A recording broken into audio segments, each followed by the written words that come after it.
Good morning, Geauga County, Lake County, and northeastern Ohio. You are listening to the voice of Geauga, where Monday through Friday, 7 a.m. to 8 a.m., Jonathan Broadbent and me, Skip Claypool, and or other hosts, we'll talk about that in a minute. We'll be talking to you about things that are going on in the Geauga County, northeastern Ohio area. So welcome this morning.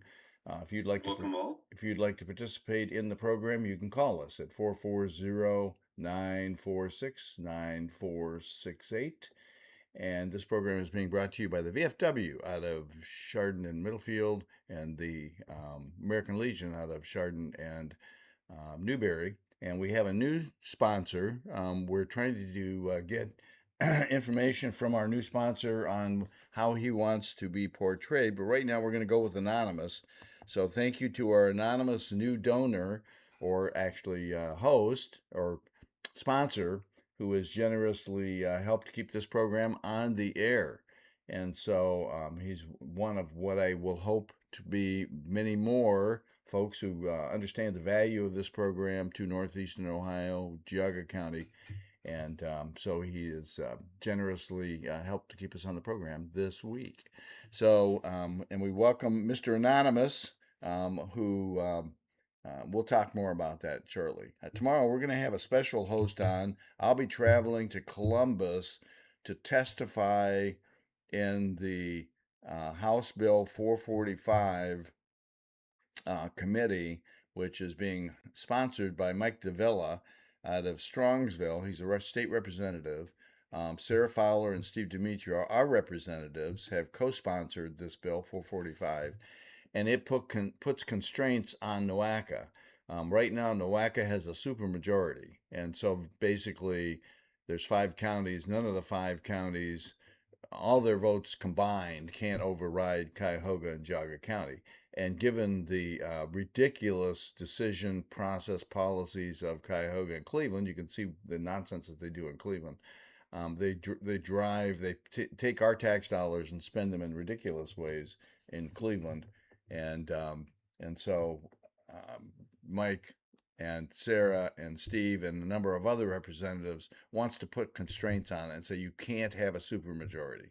You have to have some fair and balance. So they're going to hopefully reshuffle the deck there in terms of our representation in this, what I think is an unnecessary organization. But NOACA, which is a metropolitan planning organization, NOACA being the Northeastern Ohio Area Coordinating Agency, and theoretically they're supposed to take our 18.5 cents a gallon gas tax and distribute it fairly into projects around our region, and they don't do that. And they get involved in a whole bunch of other stuff, climate action plan and all kinds of other stupid. Seems like they've gotten way off the rails. 2 questions for you, Skip. Yeah. I understand from our conversation before the show started that you've posted some things online. What, on Facebook? Where people can go, there's an easy to use form to submit testimony. If you have been following this issue and would like to fight back and voice your opinion, that we should put some guardrails around this thing. And with Skip, frankly, I think it should be dismantled and done away with because it does more harm than good. But if you agree with this movement, or this bill, House Bill 445, Skip, they can go to Facebook, right? Yeah. And Yes. follow a link. Yeah. A couple of comments on that. First of all, there's links for just general information. You can actually read the bill. It's not complicated. Understand when you're reading the bills through the State House, anything underlined is a change. And so Mike Davila is using a Council on Governments law that already exists, and he's modifying that. The changes are modifying that since NOACA is considered a Council on Governments type organization. He's modifying that to make 2 changes primarily. Well, actually 3. One, our current director has a part-time job or maybe a full-time job in Chicago, so she's not only a super high-paid director of NOACA, but she's also doing another job in Chicago.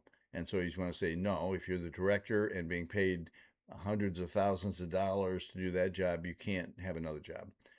And then they want to bring balance to the board from a representation standpoint, and then they want to give counties the opportunity to leave their metropolitan planning organization and form another one if they choose to. So those are the three changes that are in that bill. You can read it.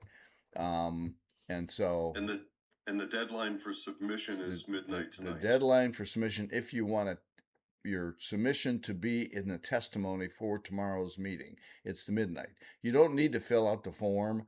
There is a link there where you can upload any testimony, and it can be my testimony can only be 5 minutes because it's going to be live, and so I have to submit my 5 minute testimony there. But I can also submit testimony, which is a book, 15 pages or 20 pages if I choose. So you can upload any testimony you want to enter into the record for tomorrow's meeting at a link that's provided. There's a form there, which is the form that Jonathan talked about, and it's basically a short form, tells who you are, what your address is, and gives you an opportunity to provide some brief comment. So all of those links are there. Just click on all the links, you'll see what's available, but you can actually download the document, see who's sponsoring the legislation and so forth there. And so go to our Facebook page, Voice of Geauga, Facebook. I'll also be posting that on our website.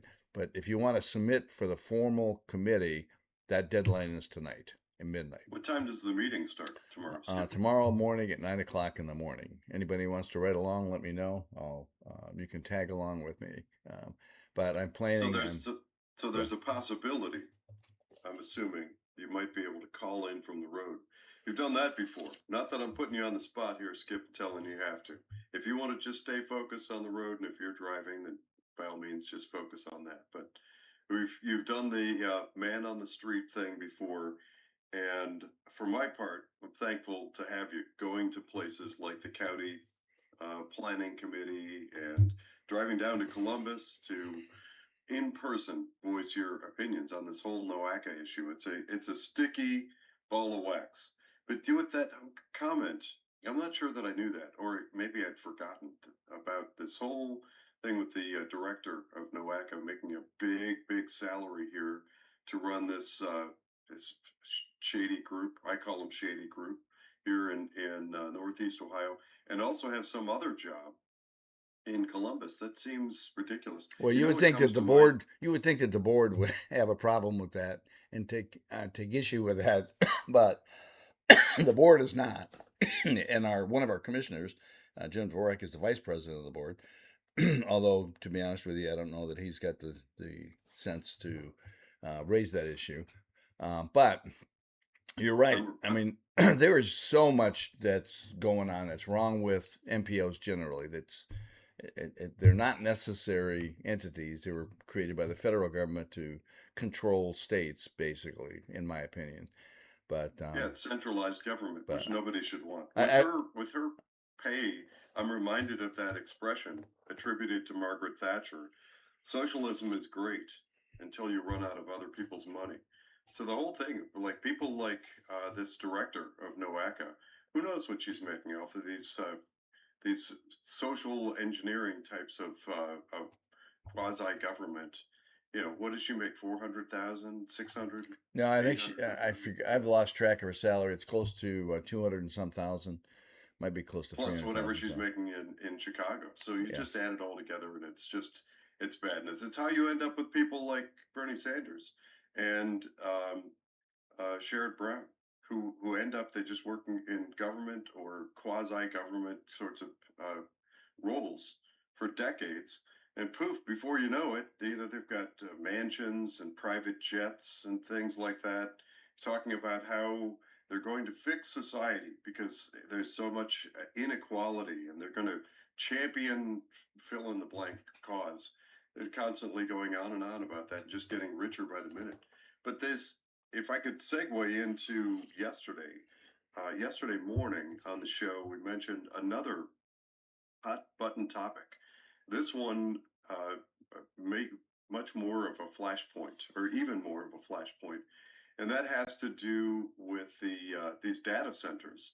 An article was brought to my attention by the folks at the Pennant, which is an Ohio news aggregation site based out of Columbus. Some friends of mine run that, but there's an article from Ohio Capital Journal from yesterday written by Morgan Trow. Ohioans fight against data centers at State House on Monday. And it's really interesting to me that front and center, just within the first three paragraphs opening up this article about people going to Columbus yesterday to express their concerns about these blossoming, growing, mushrooming data centers, they mentioned Perry Village. So Perry Village has come up a few times recently. They're just to the north of Geauga. Perry's in Lake County, right? That's not Ashtabula. That's Yeah, in Perry's in Lake County, right? yeah No, Perry no, no. Village, and I think it's Perry. right near the It's in border. Lake I'm County. not Yeah. sure if it's. I'm pretty sure it's Lake County, but this is a concerning issue. And in addition to that, I see some posts from my friend Stephanie Stock, who runs Ohio Advocates for Medical Freedom, that she managed to bring in a specialist on water purification who talked about the water output, what comes out of the back end of these data centers. So apparently there was a big testimony that took place yesterday concerning these data centers. These are the kinds of things that we, the people, need to be more aware of and involved with. We're coming up on our first break. I want to remind everybody to please find us on Facebook, Rumble, and YouTube. Click that like button. Don't forget to click the notification as well, that little bell, to get notified when shows like this one begin. We'll come back with more on the other side of the break.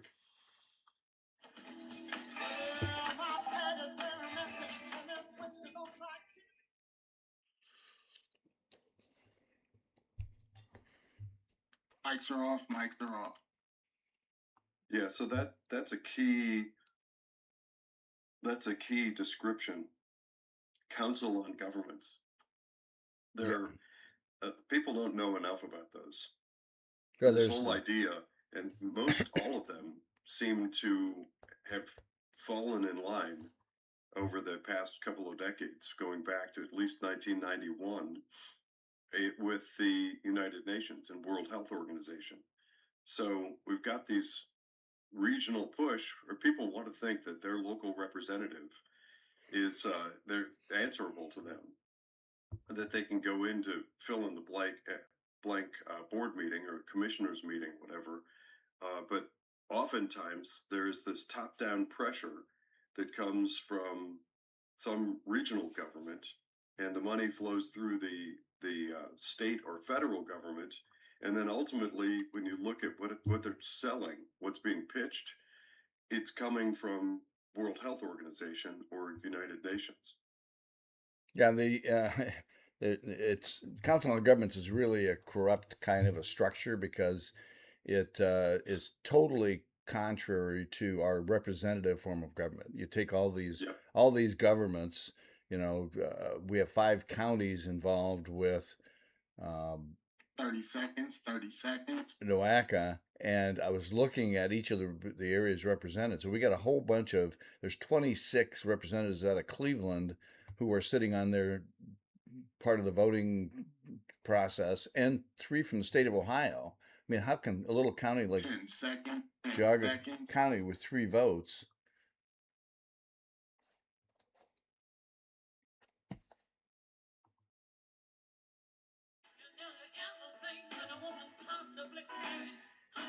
Welcome back to Voice of Geauga with Skip Claypool and myself, Jonathan Broadbent. If you're just tuning in and joining us, Skip has mentioned that tomorrow we're going to have a special guest joining us as another host. Skip will be on the road headed down to Columbus to provide testimony, and something interesting came up during the break that I'd like to highlight because it's important. It has everything to do with our system of government. And yes, I want to key in particular on a certain group within our society that for the last several years has been pounding on the podium and shouting about our democracy, quote unquote. And there are many of us who have actually paid attention to the way our government works and know better and refer to it as a republic. We are a constitutional republic. And just putting a little finer point on that, and then getting to the point that I'd like Skip to make. We, as a nation, in our founding, looked specifically at democracy as a possible form of government, and it was abandoned. It was very specifically abandoned. So people who talk about democracy, there are elements of voting that borrow from, but we are not structured as a democracy. Thank God. But during the break, I kind of drilled down a little bit and asked Skip for more on a council of government. And Skip, I like the way that you put that. It is not at all representative government. Could you state that again for the radio audience? Yeah, and I want to make another lead into that conversation a little bit. But yes, it's the Council on Governments. Is not. It's a bureaucratic setup where you have numbers of government entities that are put together to make decisions for, in many cases, a region, because it's a regional kind of a concept. And there's law in Ohio that kind of governs council on governments, but it's not representative. I don't elect people out of Cleveland, which is sitting on NOACA, or out of Broadview Heights, or Maple Heights, or Maple, whatever. I don't elect those people, but yet they're predominantly making decisions on how to spend my tax dollars. What choice do I have? I can't throw them out of office because I don't elect them. It's a very corrupt type of organization. Right now, Geauga County has 3 votes out of 48 votes. What influence can we have? Um, what impact can we have in the decision process? The citizens of Geauga County are really hurt, and that's hopefully what part of what Mike Davila is going to help to address. But generally speaking, this whole concept of council on governments really is contrary and corrupts the whole idea of our government, where we should have representatives that we can elect, and if we don't like them, we get rid of them, so on and so forth. But I'm going to reference, just for fun here, Stu showed up today. Hi, Stu. How are you? And he's giving us some little emojis, little poop emojis, so he's not liking what we have to say. But I want to reach out to people because I really want to engage with people like Stu and find out what they're thinking. Nobody, I can't think of anybody, Republican, Democrat, Libertarian, Green Party, maybe the communists and socialists might be on board with this, but should like this whole concept of council on governments. This should be an area that we can kind of agree to, that we live in a republic, and a republic is specifically designed to have representatives. And Yeah, to give so us representative government. that's right. But And so we can hang on a I second. touched on that. Hang on a second, Jonathan. I want to find out why it is that Stu, and maybe Stu, you can shoot us a note here, or call into the program 440-946-9468, and tell us why you wouldn't agree with what we're saying here, because everybody should want to live in a government that we have some say in. This is a government of the people, by the people, for the people. That's what we say all the time. That's our mantra. We're getting ready to celebrate 250 years in July of this great, fantastic country we live in. And so we should be able to find commonality across the political ideologies on certain topics. This should be one of them. And so I'm kind of curious, and that's why I'm going to throw it over to Stu and see if he'll respond, or I think people he's like Stu. probably just going to send you another emoji. Well, that But could Skip, possibly be, but I'll keep trying. So, I know. But just to attach some numbers to this, because, maybe a big part of what I do on other podcasts is follow the money. And is it fair to say that relative to this issue that you're driving to Columbus for tomorrow morning, we've got about, on average, isn't it around $10 million a year that's leaving Geauga County? It gets collected from that 3.8% gas tax. yes, It's something it's like about $10 million goes to the federal government on the 18.5 cents a gallon gas tanks, and then another 20 some million on the 38 cents a gallon gas tax to the state of Ohio. The state of Ohio does a little better job of distributing the money in a fair way. I don't like the 38 cents. I don't think it's necessary. We have so much waste in our system. We should really be dodging all of that. so. Out of the 10 million that goes out, we do have some local officials who get really excited and pull out the pom poms. Sarcastically speaking, and get all excited about how we got 60,000 funding for some park path, or they planted some trees for $10,000 or something. So the numbers, the math isn't mathing, as kids like to say these days. The math isn't mathing. When we've got around $10 million leaving the county, and we have 3 votes out of 40 something, and we're constantly overridden. It just means that Geauga County is paying taxes to fund things elsewhere. That's my takeaway, and the fact that we don't have representative government is problematic. But um, if I could pivot, or did you want to say more on that, Skip? Because I've got this other post that I wanted to bring up and make a little pivot in our conversation. Yeah, no, I did want to go and you can go ahead and do your pivot, but I do want to, at some point today, first of all, mention who's co-hosting with you tomorrow, and I will call in when I'm driving. I'm going to be leaving 2 hours early, which is going to be right in the middle of the program. But we need to mention the host tomorrow, and we'll have a new host on Thursday and Friday. And I want to reach out to the community at large. Part of where we're going with this Voice of Geauga is to add more voices from Geauga. So if you have an interest in being on this program with Jonathan or me, then let us know if you'd like to be a voice of Geauga and and talk about some topic you'd like to talk about or whatever. And we need your help in getting more sponsors like the anonymous who just helped to fund this program. It's $130 an hour to have this program on the air. And so Well help worth us it. to get more sponsors so that we can keep this program in the air, keep voices out there. And we really want to kind of change directions to get more voices from Geauga, more opinions, more ideas, more thoughts, so that and more things of interest that people want to listen to. And so, Yeah. get a hold of us by emailing us at voiceofgeauga@gmail.com, or some people have our phone numbers, call us. So, with that said, I want to do real quick mentioned Destination Geauga, and I'm going to reach out to them and see about getting them on board as a sponsor. They got so many good things going on in Geauga County. I was going to mention some of those, but once you pivot, we'll come back to that in a little bit. Okay.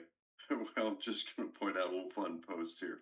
I noticed that Sharon on Rumble has said, Skip, you keep saying Stu is sending you disagreement poop emojis. He might be sending them because he has digestive issues. That's quite possible. I'm not sure. Maybe that's what it is. He's letting you know that he has some digestive issues. That could be. So, Sometimes he that, gives us a one finger salute, and so he's a very engaging kind of guy. I like Stu.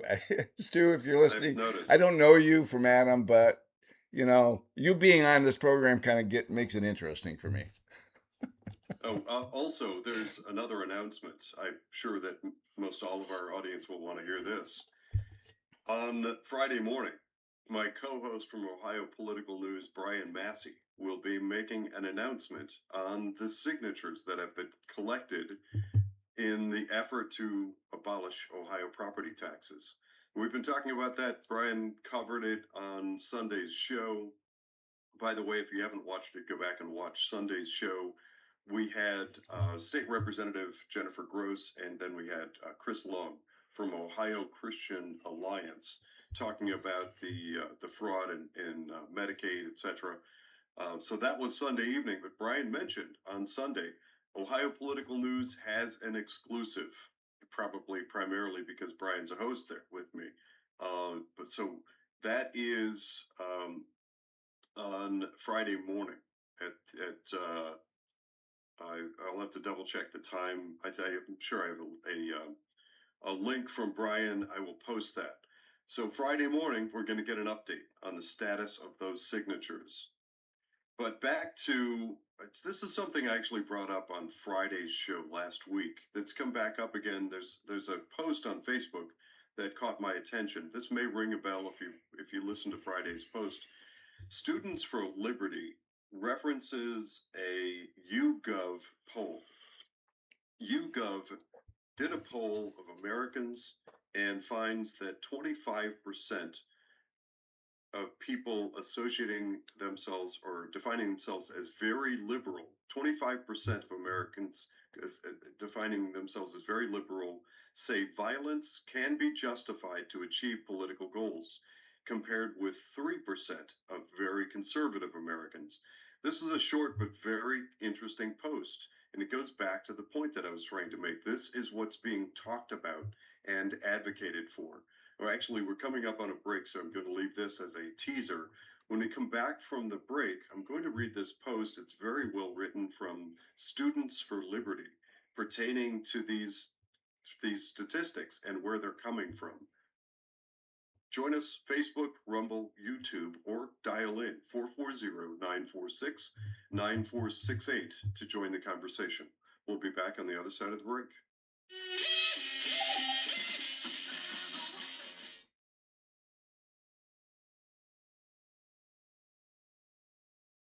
Mics are off. Mics are off. So I'm going to do a quick poll of the folks that are listening. Right now, we're streaming to YouTube, Facebook, and Rumble, and we have a lot of people on Rumble, and a number of people on Facebook. Nobody on YouTube. Now, I know YouTube is a go-to for a lot of people for playing the program after the fact. But I'm thinking about adding X. I don't know what the value of that would be, or if we get more engagement on X. So I'm looking for people's opinion on that. Well, part of its audience too. So on Facebook, Facebook is probably about 90% left leaning. And a lot of the 10% that remain tend to be older, and they're the people, many of whom migrated away when they saw censorship, but then sort of to come back a little bit because they see their grandchildren's pictures. That's kind of your Facebook demographic in a nutshell, Well, in good. I'm my trying to opinion. save people like Stu. So, but getting on Facebook helps us to, communicate something different than what they usually hear in the herd. So, anyway. Well, yeah, you may be right. But actually, to be candid, if you want to do that, I think where are kids now? I mean, Instagram, Twitch, Discord, places like that, you're going to find younger demographic. And those, if X leans right, I would probably say 80% conservative, right leaning. There are a lot of people who left X who are liberal, progressive Democrat. Many of them actually went to places like Blue Sky, and they got frustrated in the same way that many Republicans got frustrated, came back to Facebook. There are a lot of liberals who came back to X. It sort of balances things out a little bit, but it's still pretty, very, very heavily leans to the right and conservative on X. So thinking a little bit about the audience and where we want to hit as Voice of Geauga, I think makes a lot of sense. X, I think you're going to find a different type of interaction, but I think all of those are worth considering if you have the software to support getting it out there, even if it's just after the fact, to post, and then you can post it anywhere on your on Voice of Geauga website, and then just create links, maybe with little outtakes. That works on things like Instagram and TikTok and places like it. Well, that might be an idea on X, is to experiment and start posting, not necessarily doing it live, but posting stuff over to X and see about driving some traffic out there. Right now, I mean, it costs us for every channel we have to be able to stream, and I'm not seeing Oh, much value in YouTube because nobody participates. Facebook is more challenging to manage, although it seems like we have a good number of followers on Facebook based on comments. But it's hard to track how many people are showing up there. But Rumble clearly is our audience right now, but we need to expand the numbers. We don't have tens of thousands yet, and we need to get there. So, yeah. Well, just got to keep pushing. So there are things 30 that are tried and seconds. true. 30 seconds. There's a post from a comment from Gardens CH. I think Brian says 8 a.m. Brian said 8 a.m. That sounds true. I know somewhere I've got a post that Brian Massey made on it, but that's going to be 10 seconds. 10 seconds.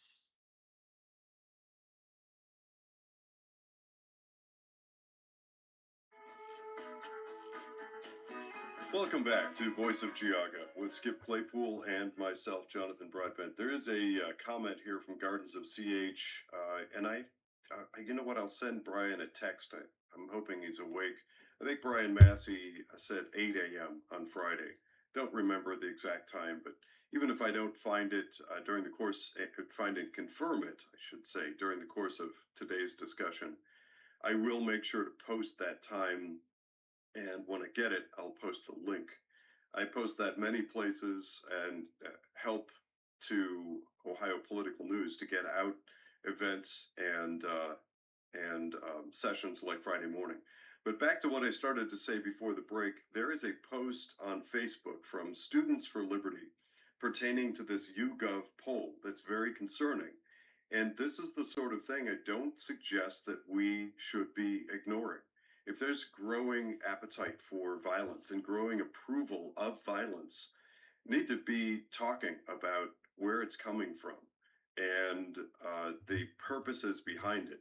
We've had many conversations. In fact, I mentioned that over the weekend, I made a post about the group Patriot Front, and I brought up some historical context, including what were called the black shirts and the brown shirts. That's that's historical context, and I think it's important for people to understand what leads to those sorts of things happening. And in a very similar way, and absolutely connected, this post from Students for Liberty reads as follows: 1 in 4 very liberal Americans believe political violence can be justified. Among young liberals, aged 18 to 44, it's 26%.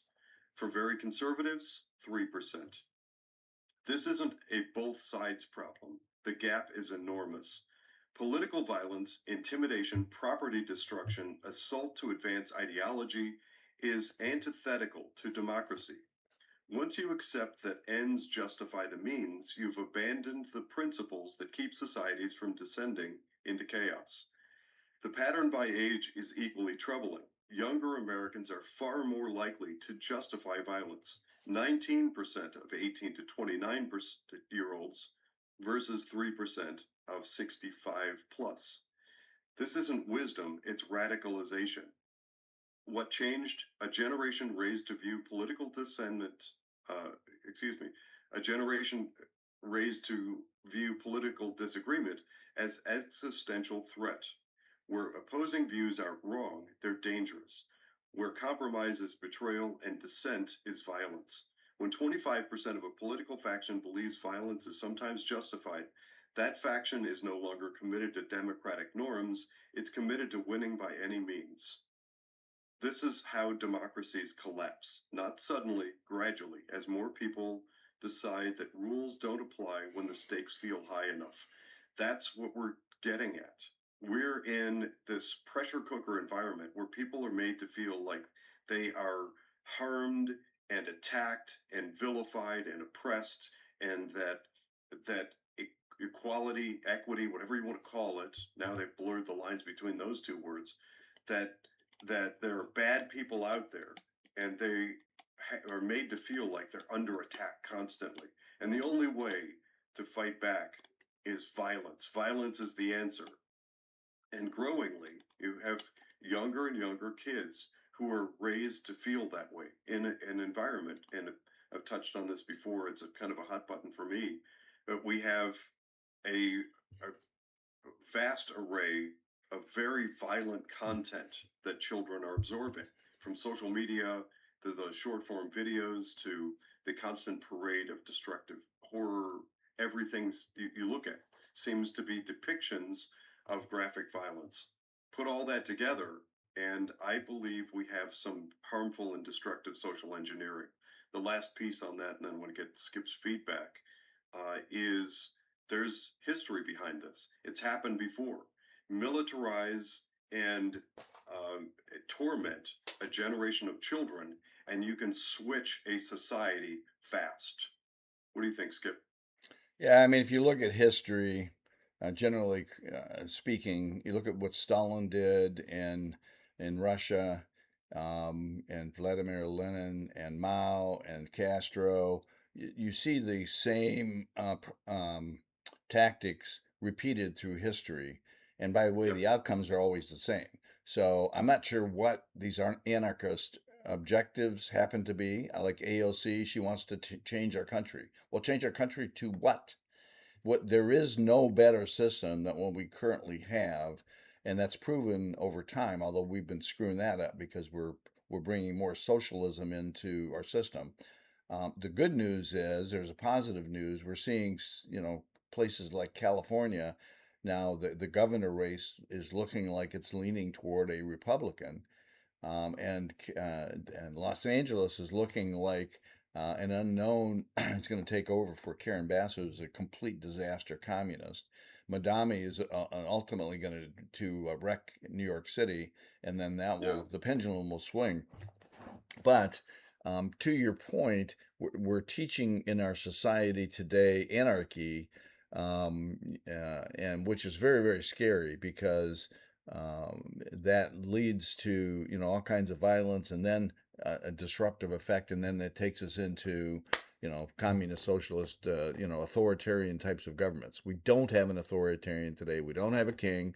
As much as people would like to say that, if you're a Democrat out there and you keep saying Trump's a king, you're an idiot. I'm sorry if I offended you in any way, shape, or form, but I have a low tolerance for stupidity. And so Trump is hardly a king. He just knows how to pull on the levers of power under the structure of our particular government.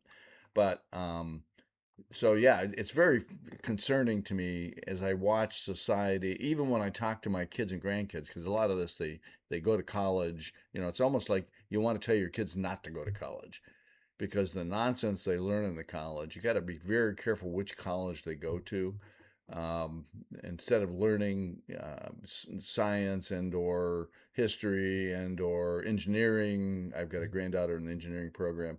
Um, Unless you've built into those kids before they've gone to college pretty strong conviction and principles and morals and ethics and so forth, they get taken sideways. And all of this stupid anarchy stuff, like what they're doing in New Jersey right now, attacking ICE facilities based on stupidity, and the flames of that is being fanned by the political folks. Those people should be thrown It's out of just more office. They defund the should police. they should be arrested. And a lot of the banter that I'm hearing Yeah. right now from some of the Democrat congressmen, these folks are traitors. They should be arrested. They should be removed from office. It's ridiculous how they're attacking this country. And having Yeah. traveled around the world and seen other countries how they operate, I can tell you every time I came home, I kissed the ground because we're so fortunate to live in this country. Even the poorest people in this country, everybody keeps saying, oh, the rich, the rich, the rich. Even the poorest people in this country have cell phones, can get to, and many of them have cars, they have TVs, they have, things. You go around the world, there's certain places in this world where they have nothing. Nothing. They're dirt poor. They live in huts. They don't have, the conveniences that we have in this country. Even the poorest, most deprived people in this country have far more than any place and any other people around the world. So I don't want to There hear are this people. stupidity from these Democrats that keep saying, "Oh, the greedy rich are stealing from all these peoples." Stop the stupidity, people. There are people in our current government that seem to be trying to migrate us more toward a caste system, which is what exists in India, where you have people basically living on trash heaps, trying to exist, uh, and then you have this a few or certain areas where there's this lavish luxury, and the vast gap. There's no middle class. There's effectively no middle class in places like that. You're either absolutely dirt poor with nothing, or there are these pockets of lavish luxury. And unfortunately, due to the abuse of the tourism industry, Jamaica turned itself into that, and many places like it, where you have these pockets of wealth, and then everything else is horrible. I know people that have escaped, left Russia, and they talk. They're still openly discuss the stories of converting everything, all that was lost in beautiful Mother Russia before the Soviets took over. But now you have places like Moscow. There are people that visit and go into Moscow and they love it. It's this lavish, beautiful city, but travel 35, 40 minutes outside in any direction, and it is absolute destitute poor. We see that in southern Ohio, and look what happened to the Appalachian. And it's happening more and more to larger and larger sections and parts of America, where we have these people that live in these pockets of wealth and think, well, this is fine, it's no problem, until that pocket pops and it's a bubble, and they realize, oh, we've lost it all. And it's happened to many of the Heights, Cleveland Heights. It's happening to Shaker, where I was born and raised. It happened to East Cleveland. It is happening to Cleveland, happened to LA, happened to Chicago, all over the place. There's still a few people left with extraordinary wealth because they've just sucked it up through supposed government job. But then all the people, we the people, are left in the dirt. There is a comment here from Darafy. We're coming up on a break, but I'm going to read this quickly. Polling also, polling I saw also says that over 50% of Democrats identify as socialist or communist, so that polling reference makes sense. It may be true. I want to come back with more of this discussion when we come back with more Voice of Geauga on the other side of the break.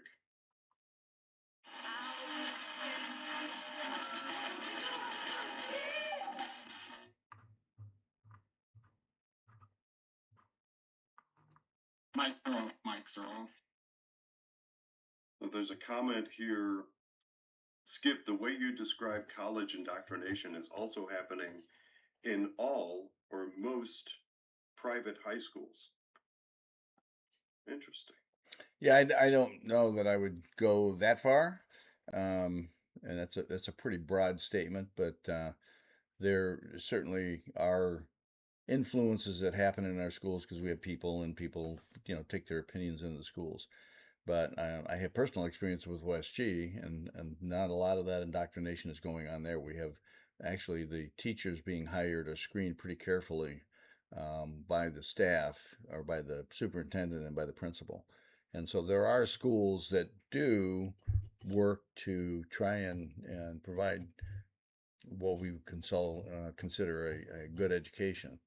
But in the colleges, it's an absolute disaster. And I know, like I said, I've got grandkids in college, and I talk to them, and some of the nonsense that I hear from them, it's really hard work to try and counter some of the stupid things that I'm hearing them being taught in college.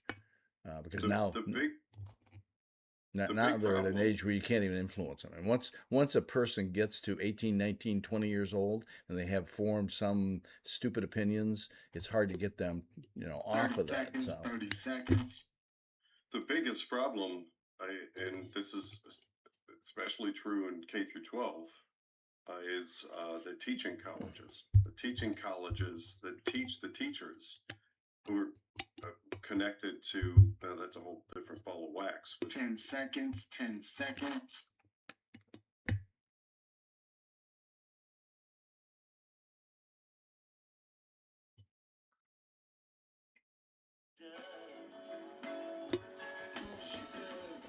Welcome back to Voice of Geauga with Skip Claypool and myself, Jonathan Broadbent. So during the break, we were talking about where we're seeing the indoctrination, and there's a little bit of a learning curve in understanding the stuff and what it looks like and where it comes from. So I'm just going to touch on this briefly. This really should be, I dare I say, this should be like a weekly recurrence. Maybe every Thursday we focus an hour on the status of education because there's so much to unpack and uncover there. But at the core of the issue in my book is, well, two pieces. One is teaching colleges. So the colleges that train and certify teachers to go on to teach young children lean heavily left. And if you look at the one indication of that, one of many, you look at the funding from colleges, it's like 99% funding Democrat candidates.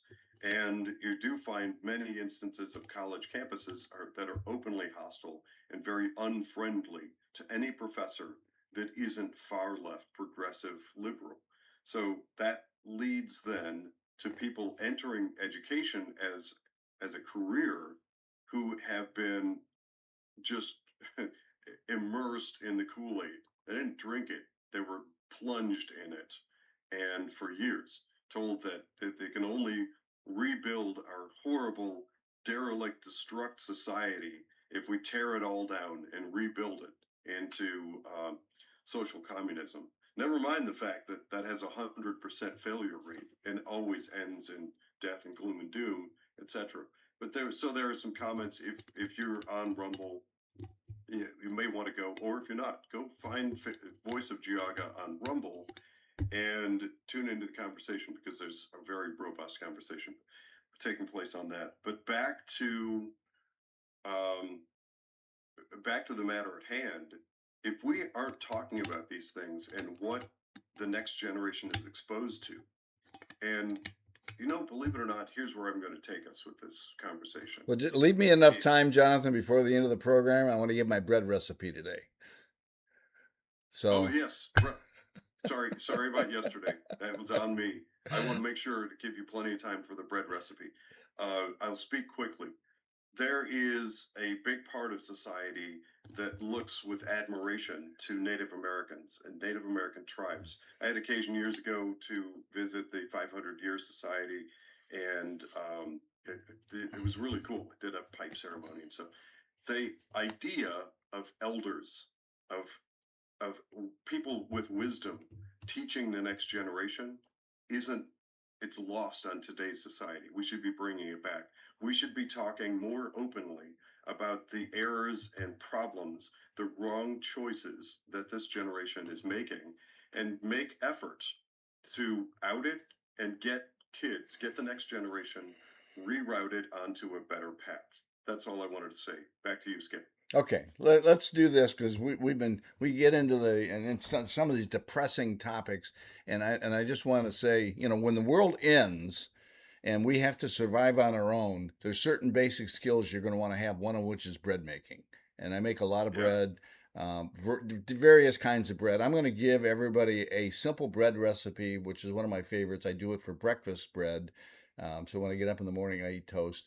And this is a very simple recipe. I'm going to do it real quickly. Yeah, you should have some basic knowledge of what the bread making process is all about. But take 2 to 3 cups of flour. I do 2 because I don't want a huge loaf. You can do 3 cups of flour, and you take that and mix that with about close to a tablespoon of yeast, a teaspoon of salt, and the trick in this is about a quarter cup of olive oil. I use extra virgin olive oil, and about a quarter cup of Geauga County maple syrup. You want to use Geauga County maple syrup because it has very specific flavor to it.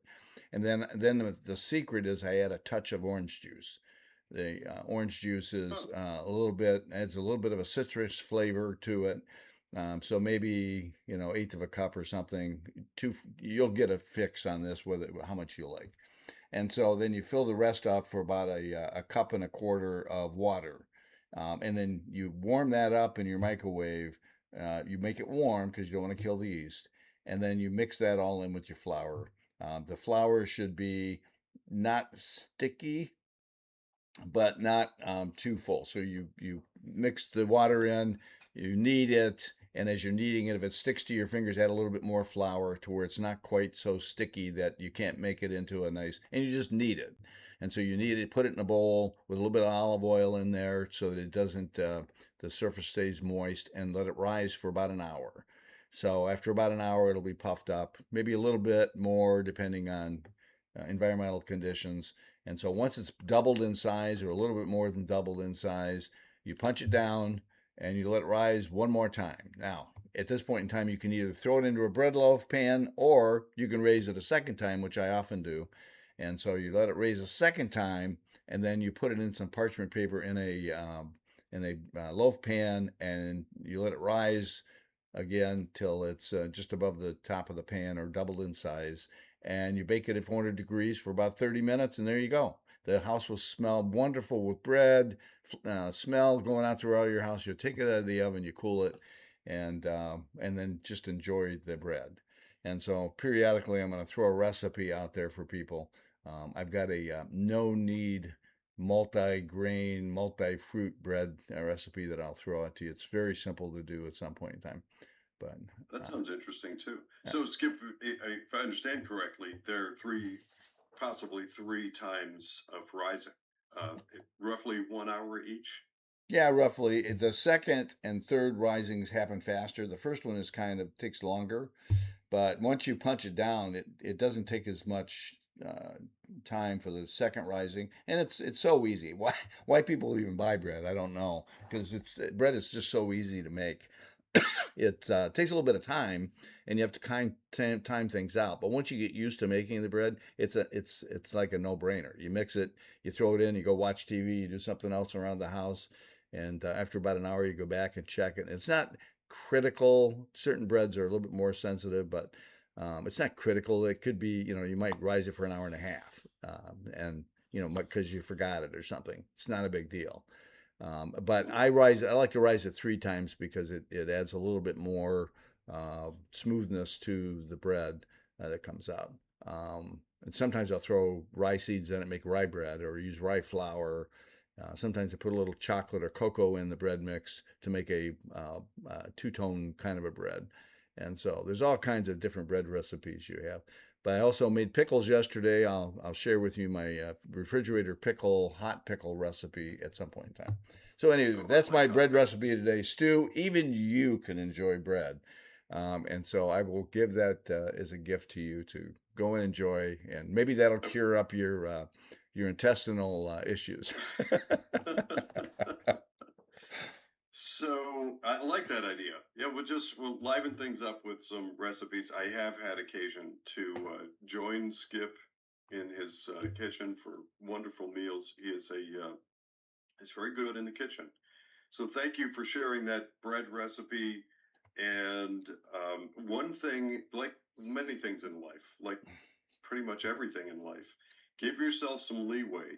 If you try Skip's recipe, and if you remember, this is recorded, you can go back and watch it, slow it down, rewatch, get the ingredients just right, but do some experiments. Try it a few times.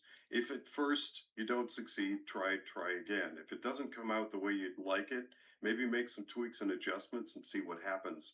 That's how the best chefs Oh, become good. let me give Is everybody a little experiment. secret too. If you go to the Great Pizza place in Chesterland, Ohio, right on the corner of 306 and Mayfield, there's a guy that owns the Great Pizza, whatever. I buy 50-pound bags of flour from him. It is purely organic, no additives, not bleached. It is the best flour, and you don't have to buy a 50-pound bag. I buy 50-pound bags on a periodic basis. But Sounds like a lot of you bread. can go buy You your sure he wants to sell to the public? he He did. may need it He for will sell you pizzas. flour. He will sell you flour if you go to the Great Pizza place, and that's what he makes his great pizzas out of. They're really fantastic pizzas. It's out of organic flour, so it's a free advertisement for the Great Pizza place. All So, right. With that said, thank you everybody for tuning in. And I and a new special guest will be signing on and joining you tomorrow morning at 7.